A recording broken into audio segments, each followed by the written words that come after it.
This is for Palestine, Ramallah, West Bank, Gaza. This is for the child that is searching for an answer. This is not just a war over stolen land. Why do you think little boys are throwing stones at tanks? And we'll never really know how many people are dead. They drop bombs on innocent girls while they sleep in their bed. Israel is a terror state, they're terrorists that terrorize. I'll testify my television, televise, I'm telling lies. How many more resolutions have to be violated? How many more children have to be annihilated? This is not a war, it is systematic genocide. But whatever they try, Palestine will never die. Free, free Palestine, free, free Palestine, free, free Palestine, free, free Palestine.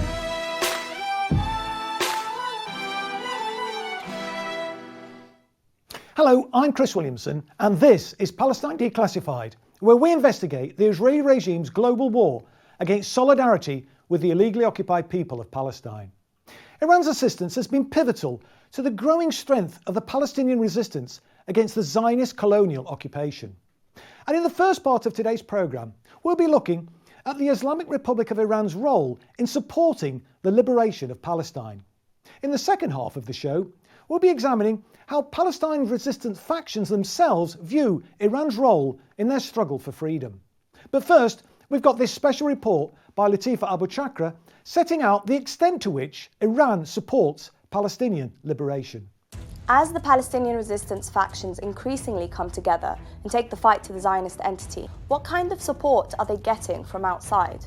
Even its worst enemies recognise that since its establishment in 1979, the Islamic Republic of Iran has become a leading patron of the Palestinian cause.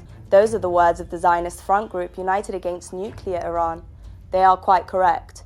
How has Iran supported the legitimate resistance of the Palestinians? Earlier this year, tens of thousands of Iranians have taken part in the annual Quds Day rallies in the capital, Tehran, in a major show of support for Palestine.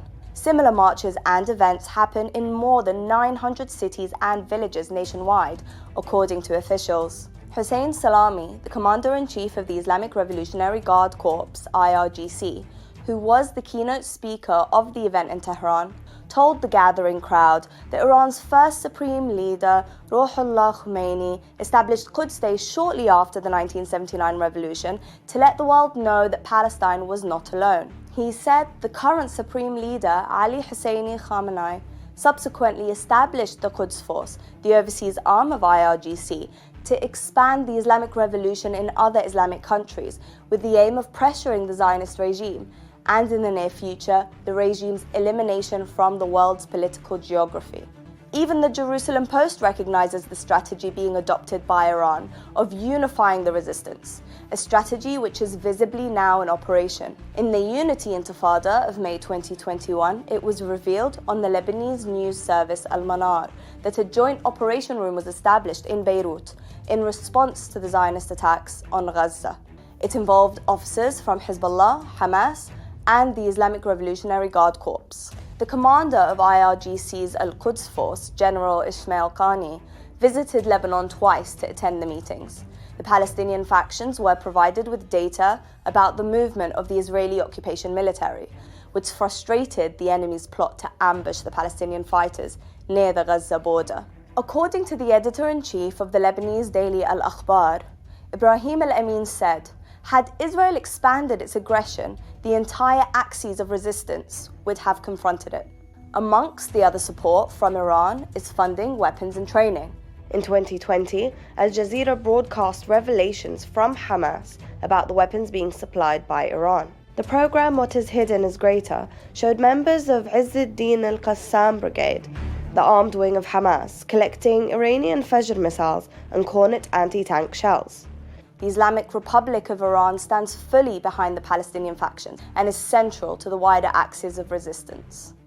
As always, we're joined by our resident expert, David Miller.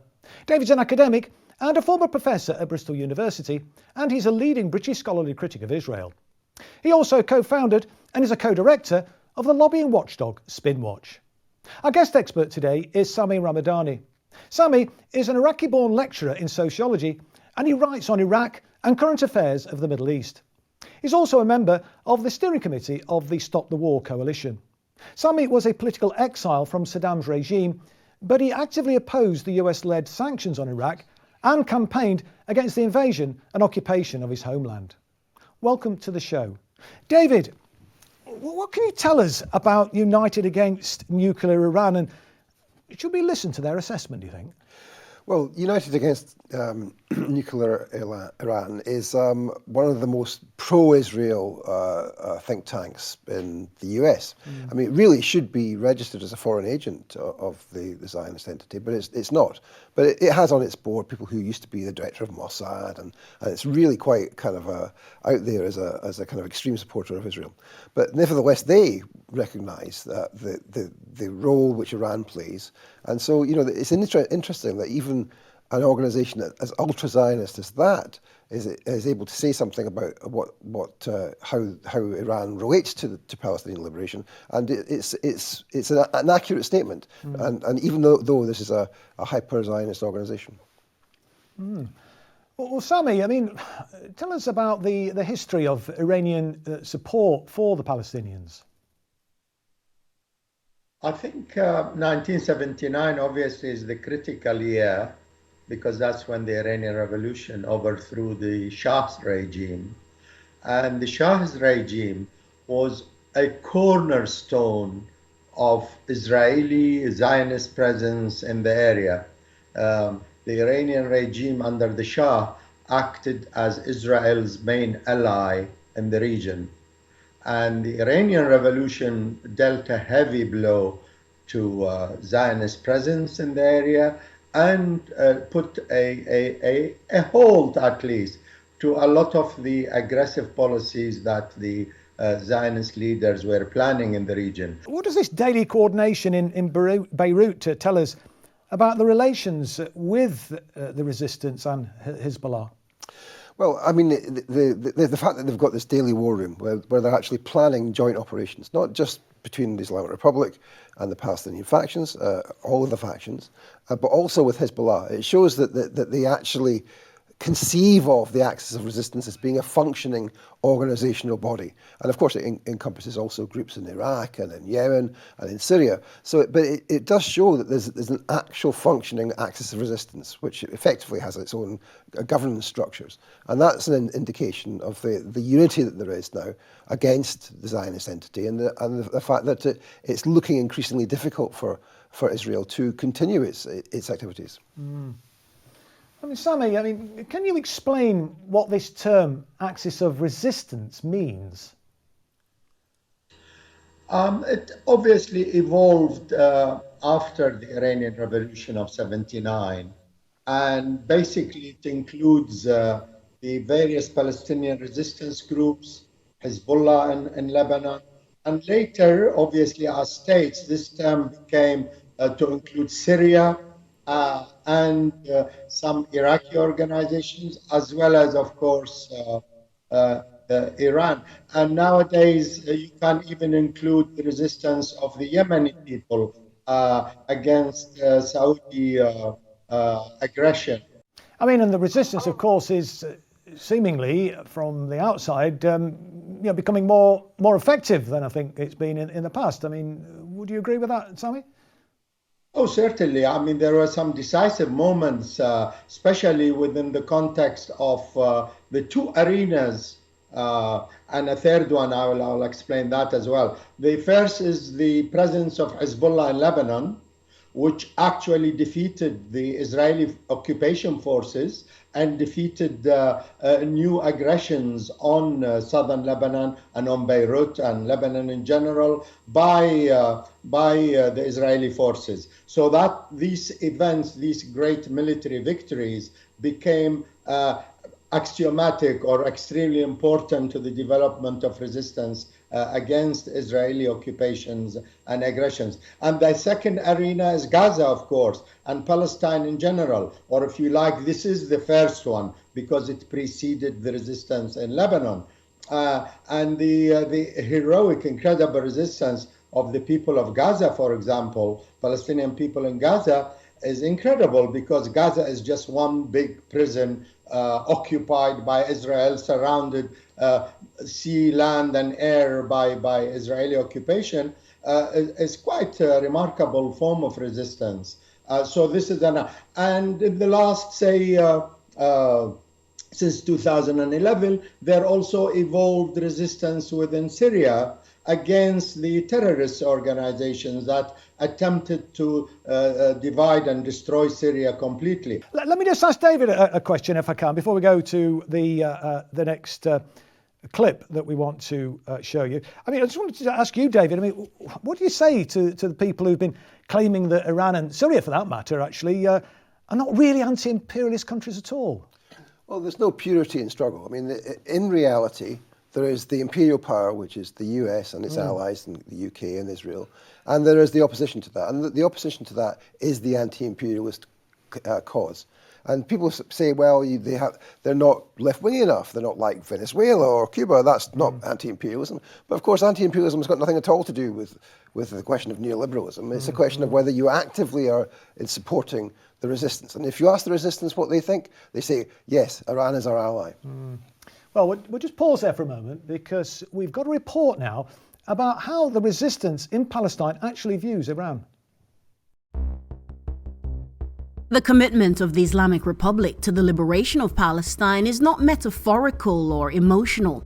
It is a clear material relationship that can be traced through the statements of both friends and enemies. Those who question Iran's selfless support for Palestine need only review the statements made by the resistance factions themselves for clarity. The generous support the Islamic Republic has given Hamas and Palestinian Islamic Jihad is well known. What is less well known is the support it has given to both Fatah and the PFLP. The Popular Front for the Liberation of Palestine, founded in 1967 by George Habash, has struggled long and hard for liberation from Zionist colonialism and achieved some considerable victories. Just 21 years ago, the PFLP carried out the assassination of the highest-ranking Israeli minister by any Palestinian group throughout the struggle. The Israeli Minister of Tourism, Rehavim Ze'evi, was tracked to a hotel in occupied Al-Quds and liquidated by PFLP operatives. The action was taken in response to the Israeli murder of PFLP leader Abu Ali Mustafa. As Talal Naji, the PFLP's Secretary General, revealed in an interview, Iran supplied all the Palestinian resistant factions, including Fatah, with weapons transported by ship. Naji claimed that while many know about the famous Karine A ship, which was stopped by the Israeli from transporting weapons to Fatah, most do not know about the 9 other ships that got through. He then asserts that in order for the factions in Gaza to develop their own means of resistance, the guidance of the late Qasem Soleimani was vital in developing the methods through which the factions produce their own rockets. Prior to this taking place, Naji makes clear how limited the capabilities were. The training to develop these means would take place in the Islamic Republic, Syria, or Lebanon under the supervision of Qasem Soleimani. Talal Naji states it was Soleimani who personally oversaw the delivery of the Kornet rocket, a Russian anti-tank missile, to Gaza. These rockets allowed the resistance to shock the Israelis by destroying their Merkava tanks in 2009. Talal Naji later added, were it not for the principled support and positions of the Islamic Republic of Iran, the victories of the Axis of Resistance in Lebanon, Syria, Iraq, and Yemen would not have happened today. Israel has consistently accused the Islamic Republic of supporting Palestinian resistance factions as if it was a bad thing, guilty as charged. Despite relentless conspiracy against it, the Axis of Resistance still stands. Sami, you touched on this a little bit in your previous answer, but I just wondered if you could give us a brief outline of the different Palestinian factions that were mentioned in that clip we've just watched. I mean, the two, if you like, historically most important organizations that appeared on the scene in terms of organized resistance. The very first one was Fatah, which was, it started military operations in 1965, 1st January 1965, in fact. So Fatah became the largest resistance organization, followed closely later on by the establishment of the Popular Front for the Liberation of Palestine. And there are other organizations, obviously, but the if you like, the most important addition to these groups was the emergence of Hamas in the early 80s as a military and political force. And Hamas gradually grew and became much bigger, and Gaza became the center of activity and organization, and its leadership emerged, or rather consolidated their presence in Gaza. So if you like, these are the three most important organizations representing various political trends within the Palestinian people, but with a common objective of liberation of Palestine and of continuing resistance. Sometimes there are tactical differences about forms of resistance, but there is broad agreement, strategic agreement about the liberation of Palestine and resistance to Zionist occupation and aggression. And these organizations had various levels of relations, whether with Hezbollah or with Iran or even with Syria, because Syria for few decades actually, Damascus was a major center for supporting Palestinian resistance. And although it became, obviously, the Syrian state became heavily involved to protect Syria itself. And let us not forget that Syrian lands are also occupied by Israel. The Golan Heights, very strategic, very important area of Syria. So you have an emergence of commonality of interest against Israeli aggression and occupation, and Iran became a major ally of that scene. Yeah. David, I wonder whether you could say, or indeed what you make of the Secretary General of the Popular Front for the Liberation of Palestine, Talal Naji, what he said in that segment. I mean, what do you make of that?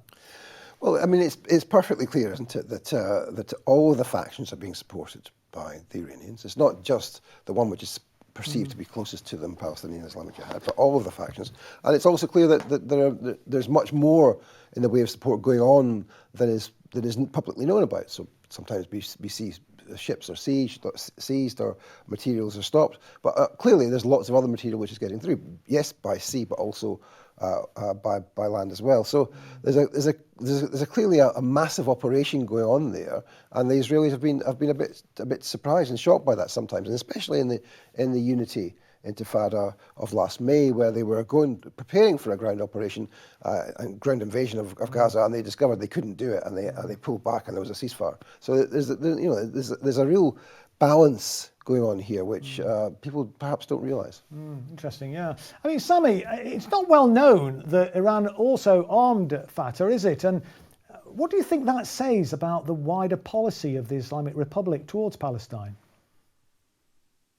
I think, as I mentioned earlier, because it dates back to 1979, and in 79, Fatah by far was the largest Palestinian resistance organization, and their leader went to Tehran straight away. And from there on, they built very, very close relations between Fatah and Iran. And Iran, as soon as they could, started supporting materially Fatah. And later on the PFLP, and later on Hamas, and later on Islamic Jihad, which is a much smaller organization within Gaza, but in recent years it has become a much stronger force, and perhaps ideologically very close to Iran as well, more closer than others on other issues to do with religion, to do with perspectives about resistance and revolution and so on. But broadly speaking, all these organizations, and centrally Fatah initially, was quite an important link between the Palestinian people's struggle and Iran, as expressed by the then Fatah leaders themselves and the Iranian leaders too. So it's a broad scene, and it indicates as well that Iran has a certain political, ideological position on Palestine, as well as a religious perspective and so on. But in terms of the broad political approach, they regard Palestine as central to the struggle of the peoples of the region, as well as the Iranian people themselves. that the arena of Palestine is vital for the struggle of the Iranian people themselves and their struggle for independence. Remember, I mean, Iran is such a massive strategic state in the whole region, and this state became independent of U.S. domination in the region. And U.S. domination. Let me just move on to David now, because I just want to get David's thoughts about in a recent interview, the leader of the Palestinian Islamic Jihad commented that Hamas receives a lion's share of Iran's support to Palestinians. I mean, I wonder how you think that might confound expectations. Well, as Sami was saying, I mean, both Hamas and Palestinian Islamic Jihad are later on the scene than the previous organisations, more secular organisations. And Palestinian Islamic Jihad is much smaller, but it's perceived as being much closer to the Islamic Republic, and therefore people imagine that they get almost all of the aid that the Iranians get. But no, on the contrary, it's Hamas which gets the bulk of the aid because it's the largest military force. But what we see, I think, increasingly is a kind of blurring of the lines between these different factions. And with the recent attacks that there have been and the recent activities that have been in the West Bank, especially the appearance of the Lion's Den and various other Palestinian resistance groups, you see even groups, fighters from Fatah involved in the Lion's Den, along with fighters from Palestinian Islamic Jihad or from Hamas. So there's a real sense in which those lines of difference are blurring. Very briefly, Sami, because we're almost out of time, I just wondered whether you could say what price you think the Islamic Republic pays for its steadfast support for the resistance. I think it's a massive price, really, to be accurate about what's going on. The Iranian state has been subjected to massive opposition from imperialism led by the United States and regionally by Israel and some of the Arab regimes as well. So one of the main reasons why the United States and Israel are so opposed to Iran and try to punish Iran is the stance on Palestine. So one of the most important reasons for the sanctions, for example, is support for Palestine, and by extension as well support for Hezbollah in Lebanon, which is an anti-Israeli force, support for Syria because Syria's lands are occupied by Israel and Israel supports terrorism in Syria. Also within an Iraqi context, Israel and the terrorist groups are extremely active within Iraq. They use Iraqi Kurdistan as a base against Iran. So on many fronts, the Iran is paying a heavy price, but they are proud of it at the same time. Politically, they say this is our politics, this is our ideology, this is how we want to conduct. Well, we're going to have to leave it there, I'm afraid, Sami, because we're right out of time. I'm really sorry.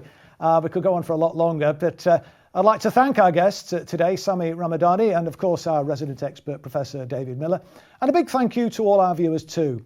If you found this programme instructive, you might want to check out our back catalogue, which is being uploaded to Rumble.